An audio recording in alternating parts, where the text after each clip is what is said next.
Hello friends, आपल्या चॅनलमध्ये तुमच्या सर्वांचं स्वागत आहे। आज मी बनवत आहे अंडा मसाला।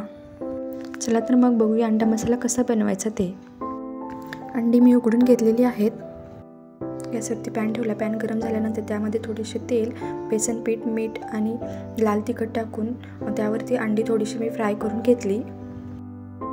अंडी अशा पद्धतीने कट करून ते दोन्ही साइडनी छान असे फ्राय करून घ्यायचे आहेत। फ्राय झालेली अंडी एका प्लेटमध्ये काढून घेतली आणि त्याच पॅनमध्ये अजून 2 चमचे तेल ॲड करून त्यामध्ये बारीक चिरलेला कांदा घालून लालसर असा परतून घेत आहे। कांदा थोडासा लालसर झाल्यानंतर त्यामध्ये बारीक चिरलेला टोमॅटो, चवीनुसार मीठ हे सर्व एकत्र छान असे परतून घेतले। त्यानंतर यामध्ये खोबऱ्याचे वाटण घालून सर्व एकत्र मिक्स करून घेतले। यानंतर यामध्ये आलं लसूण कोथिंबीरची पेस्ट, हळद, लाल तिखट, गरम मसाला आणि थोडेसे पाणी घालून 2 मिनिटे हे शिजवून घेऊया। हे बघू शकता 2 मिनिटे शिजवून झाल्यानंतर छान अशी आपली ग्रेव्ही तयार झालेली आहे। या तयार झालेल्या ग्रेव्हीमध्ये फ्राय केलेली अंडी घालून सर्व एकत्र मिक्स करून घेऊया।